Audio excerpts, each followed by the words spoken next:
All right, everyone, welcome to Simply Bitcoin. We break down the news from Twitter, the daily fail, the meme review, software releases, the websites by plebes or plebs.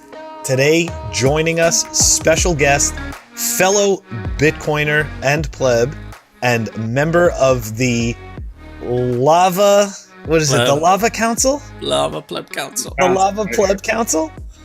I'm talking about Weinicus joining us. All right, so he's going to have some fun with us later. But for now, drop us a like, subscribe, and we're going to the numbers. Let's do it. Number time! At the time of this recording, the block height is 688,620. The Bitcoin price, 33,275. Chain rewrite days, 876, climbing. Total public lightning capacity, 1,596.74. Bitcoin versus gold market cap 5.40 and sats per dollar 3,005. Still above 3K on that. I like the public lightning capacity numbers. Dude, we had quite a big bounce back from 29K.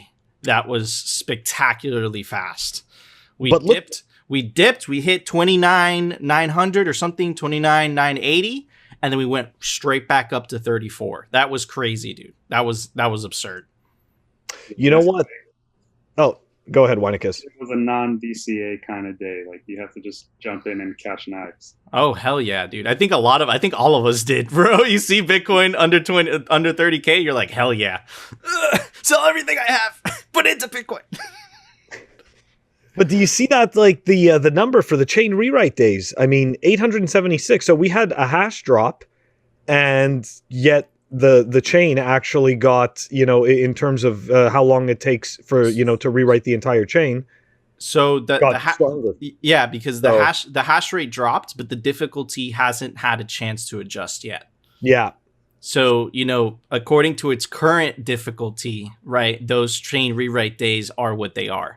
But once the difficulty starts to adjust and once those miners relocate, which we're going to talk about in the news segment, I feel like those days will adjust as well. They're going to change. But something I'm telling you, dude, that 50% drop of the hash rate in just a month really shook things up, So I think that plays a part into those numbers because I don't think they're quite right.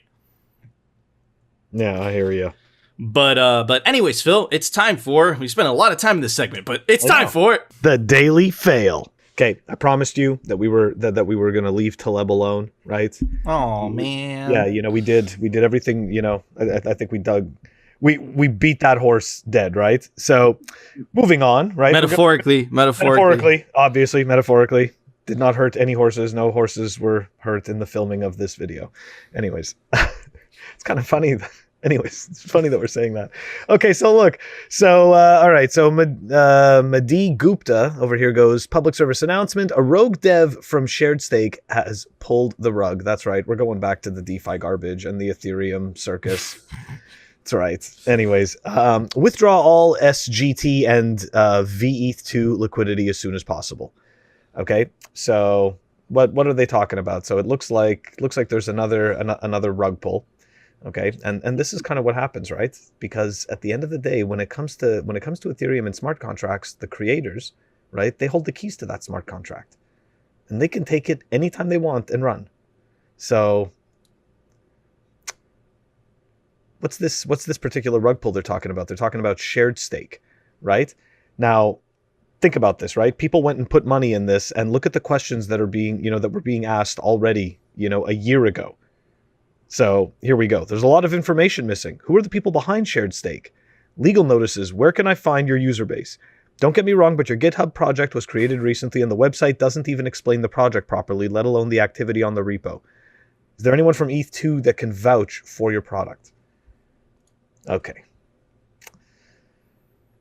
What happened? Right? Like, ultimately, what ended up happening?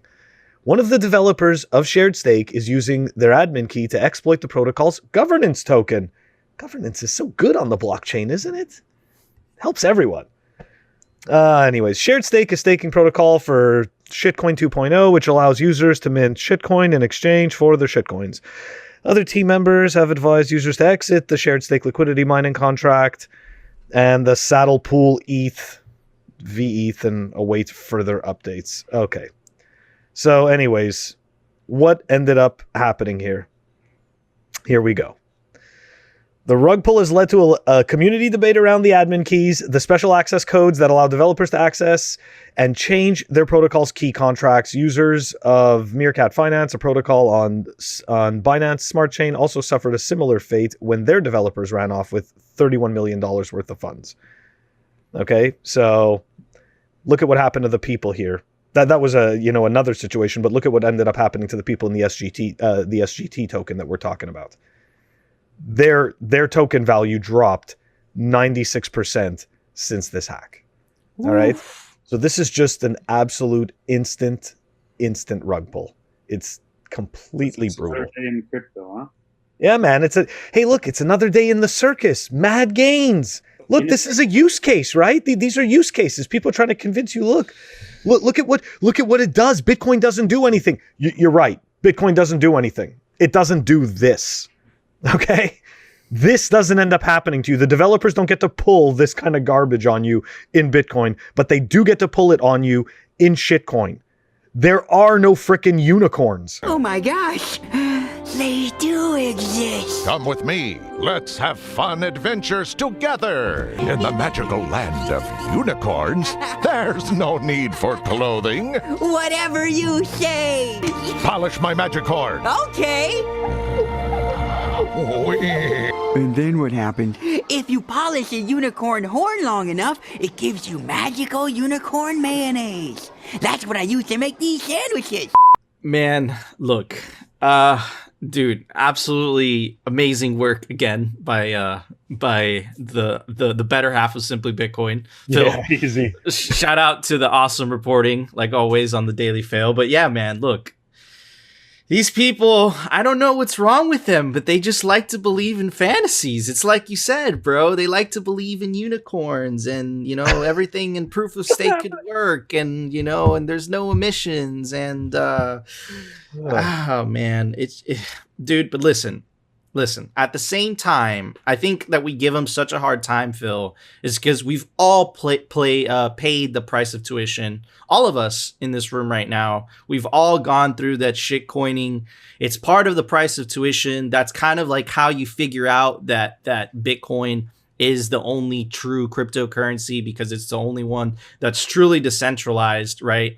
So yeah, man, just save yourself some time. There's just another example of a rug pull of why shitcoins are shit, right? And why you should only stick to Bitcoin. So yeah, save yourself some time and more importantly, save yourself some sats. But anyways, just don't forget these developers know what they're doing. So yeah, they know exactly what they're doing. I think they have your back. It's true, dude, because to add to what was saying, it's like, man, like the developers are really the only ones that have the skill to like really understand what's in the smart contract, right? They're the only ones. So you're really putting a lot of trust in them. But it's ridiculous, right? Because at the end of the day, like the ETH contract, right? Who holds the keys to the ETH contract? Vitalik. Dude, I've always said, bro, like I've always said if Jeff Bezos and like the US government, like just one day the US government decides to arrest Vitalik and the Ethereum Foundation and Jeff Bezos decides to shut down all the Ethereum nodes running on AWS, bro, what do you think would happen to Ethereum the next day? Just a question. Regardless of the price, like what do you think would happen to the network? Right? Nico, those, all those servers are in different physical locations on Amazon Web Services. That's decentralization. Bro, but listen, look, as we know, unicorns are real. They exist, okay? We've seen them in the wild. They're confirmed, okay? But what were you gonna say? It's innovation. It's innovation. Yeah, Ethereum is innovation, the most innovative shit you could buy right now. But anyways, Phil, it's time for the Daily Meme Review. All right, everybody, the meme for today is brought to us by, I still don't know how to say your fucking name, bro, okay? Gigglesmer. La Semoure. Anyways. I saw this meme and it really represented, well, not this, but some of it, I think, represented, part of the journey for a lot of us. He called it, "It's a bumpy road. Let's check it out. Noob, fiat world, stonks real estate.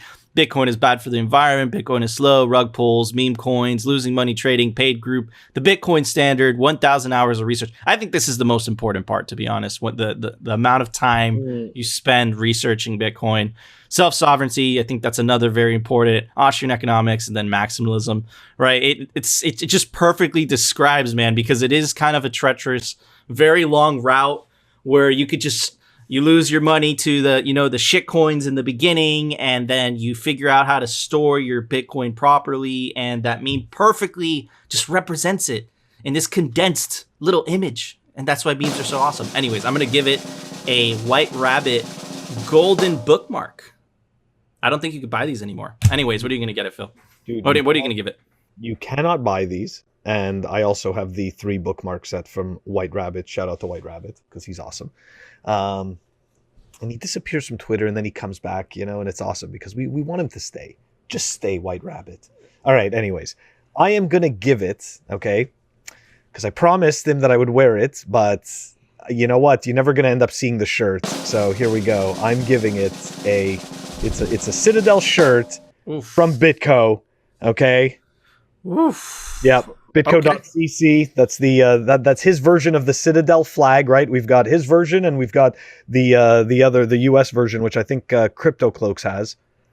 So shout out to both of them. You can go check out both their merch at bitco.cc and cryptocloaks.com. But anyways, what would you give that meme? I'm going to give the meme a score of meme-tarded. Oh. I want to make sure that there's sound effects when I do it. Don't worry, I'll come up with something. And this dude fucking demanding guest. Yeah. we've had fucking influencers that were less demanding than you. People fucking sniff their own farts. Okay? I got you. Oh no. All right, guys, sorry, technical difficulties, but anyways, back to the daily news. The daily news, sponsored by Crypto Cloaks. All right, everybody. Well, listen, John McAfee was a shitcoiner, but at the same time, I guess he did represent something, Phil. What did he really represent? Something? I mean, I don't know, some version of personal freedom, I guess. Some version of personal freedom. Anyways, but his own version of personal freedom. But what we do find fucked up, regardless, right? Yeah. And this is what I tweeted today. McAfee didn't kill himself. I don't know if you guys heard, but McAfee apparently killed himself on the day that the Spanish government allowed for the extradition back to the United States. And the reason I said this is because I remember this tweet. Let me read it. It's from McAfee himself, getting subtle messages from U.S. officials saying, in effect, "We're coming for you, McAfee. We're going to kill. Look at the words. We're going to kill yourself. I got a tattoo today just in case. If I suicide myself, I didn't. I was whacked. Check my right arm." So again, McAfee is a very flamboyant personality, very outgoing, right? So you can't believe everything that comes out of that guy's mouth. But I do remember Epstein, and that was some sketchy stuff, and things just happened to happen the way it happened, right? And then you have this an example with McAfee. The day that he gets announced that he's being extradited back to the US, all of a sudden, he just passes away, apparently from suicide, or he was found dead. So I don't know. What do you guys think? I don't want to make it a conspiracy theory because we don't know, but it's very, very sketchy circumstances.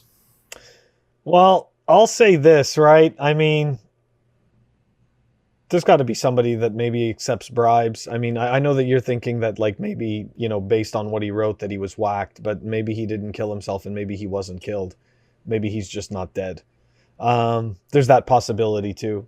He could have paid somebody to make it seem that way. The timing is kind of perfect, right? It fits into a story. So if a person would want to, maybe disappear or fake their own death. It's kind of difficult, I think, though, if you're McAfee and it's such a, I'd say like a public figure in that sense, at least notorious public figure. I don't know, man. I definitely don't think that he killed himself, though. That's for sure. Like, whether he's alive or not is like up for grabs, but like, I definitely don't think he killed himself. What about you? Like, what do you think? I always have to talk in memes, but I'm going to say Epstein 2 launched before ETH 2. Epstein what? Epstein 2 launched before ETH 2. Everything launched before ETH 2. At this point, we're all going to die before ETH launches. Epstein 2.0. Oh my God. Yeah, Epstein 2.0, straight up. Very, very wise words for music. But anyways, check this out. We've been covering this already, but it is kind of a big deal. So we're going to keep covering it. And that, of course, was Bitcoin's hash rate drops by nearly 50% following China's mining crackdown. You guys already know the deets. We told you yesterday. But some very cool pictures came out. Look, these are just the empty mining, literally the mining farms, man. And there's literally hundreds of these around China, and they've just been cut. Look at all the wires on the floor. It's absolutely crazy. Here's a video from shout out Kevin Zhang. And he says, Chinese miners have been quick to mobilize. One colleague sent some technicians down to Shenzhen to focus on secondhand miner testing, repair, cleaning, and repackaging for, here's the key word that I want you guys to remember, exportation. He has cleaned and shipped over 20,000 ASIC. That's a lot, by the way. 20,000 ASICs in the last 2 weeks, right? Here's the video. And these look like S7, S19. Dude, these look like very, very top of the line miners, right? So it's just crazy to see that. And again, look, it's also affecting the prices. Check out this article by Bloomberg. World's top Bitcoin mining rig maker halts sales as clients flee. So if you want to get into mining, right now is the perfect time to buy one. Just letting you guys know. Anyways, to read from the article, Bitcoin Technologies has suspended sales of machines for spot delivery globally, aiming to prop up local prices after Bitcoin and shitcoin miners fleeing Beijing's crackdown dumped used mining rigs on the market. Go buy a rig if you want to know about mining. They're on the cheap right now. Go. Okay, anyways, to continue, the world's biggest maker of Bitcoin machines told the local mining community Wednesday it has stopped selling new equipment after prices for top-tier rigs plunged about 75% since April. I was calling it, Phil, since January that I thought the mining rigs were too expensive. I've been saying it on the show. Right now, if you want to buy mining rigs, now's the time to buy. But anyways, it could help miners exiting the industry get better prices for their machines. And this is exactly why I want to talk about right now, right here. Denied electricity, world's 5th largest mining pool, leaves China for Kazakhstan, right? And this goes back to the better flag theory, right? You're going to go where you're treated best. So obviously in China, they were being hostile to Bitcoin miners. So what you're seeing, and I showed you the videos. You see it from those tweets. They're picking up and they're going someplace else, right? That's one of the awesome parts about Bitcoin is that not only could you vote with your wallet, you could also vote with your feet. So if you're a very wealthy Chinese miner, you're obviously going to have the resources to take that business someplace else, because it's what we were saying yesterday, Phil. The mining pie and the price of Bitcoin staying at the price it's staying at remains the same, but about 50% of the miners just left. So the pie got 50% bigger for the people that kept on mining. That's a lot of money, right? That's a lot of incentive, right, to go to other places. And that's why you see the news coming out from Kazakhstan, but it's not also Kazakhstan. You have the mayor of El Salvador tweeting stuff like this: clean volcano powered hash rate coming soon. Of course, listen, I worked in real estate before I got into Bitcoin full time. When you see pictures like this, yes, they are way too good to be true. And it's not going to look like that. Okay. But at the same time, I do believe that volcano powered hash rate is coming soon. It might not look like all futuristic and beautiful, but it's not that hard to mine, okay? And it doesn't look very pretty, right? But man, it's crazy to see the better Black Fury and the incentive structure of Bitcoin play out in real time in a global scale. It's mind blowing. And again, it's a 50% hash rate drop, Phil. But like we've been saying this over the last couple days. This is going to decentralize the Bitcoin hash rate. It's going to kill the Bitcoin China FUD. And yeah, man, I think it's good news, but I think it's going to be bumpy in the short term. Yeah, I'm not really worried. And to your point about these people that have invested, hundreds of millions of dollars, if not billions of dollars into mining operations in China, they are not going to lose money if they don't have to. Right? If they don't have to lose money, they won't. So they are absolutely going to export those machines out. And, we are going to see, it's going to be, you know what? I'm very curious to see in a year from now, what the, essentially what the map looks like for the world miners, right? Yes. Like, what are going to be all the countries that pick this up? Because 100%, man, it's like you said, this is, it's Bitcoin incentives, and people are absolutely incentivized to mine Bitcoin with cheap electricity. It's a no-brainer. So very curious to see what the map looks like. Dude, it's fascinating. I got a message. I got a DM today on Twitter. And it was basically someone in Nigeria, and they sent me a picture of their mining farm, and they're like, "You have to come down here. It's cheap. It's cheap electricity." And I was like, "Oh my god, Nigeria!" So it's just like either he's a scammer or that was but he made a really good video of a little mining farm.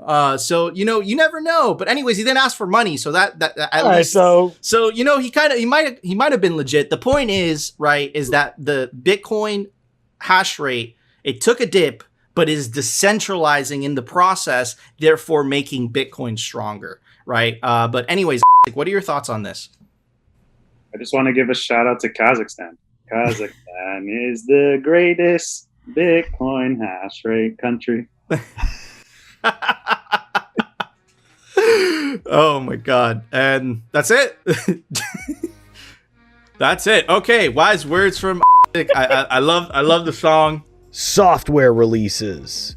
All right, everyone. It looks like we've got Blue Wallet version 6.1.6 that was released, and that's down below in the show notes. Awesome. Thank you, Phil. All right, guys, that was our show. Before we go, I want to give a shout out to our awesome guest and fellow plebe. You can go follow him at Weinicus, and you can find him, you can find him at Bitcoin Kindergarten. Again, it's at 9 p.m. every Wednesday, Eastern Standard Time. Definitely go check him out. And he makes some dank memes. Definitely go give him a follow. But anyways, guys, if you enjoyed the show, you know what to do. Smash that like button. Smash it. Smash it. And of course, if you want to continue hearing the news from the Bitcoin perspective and the catastrophic fiat and shitcoin fails, definitely consider subscribing. And we will see you tomorrow for another episode of Simply Bitcoin. No shitcoins.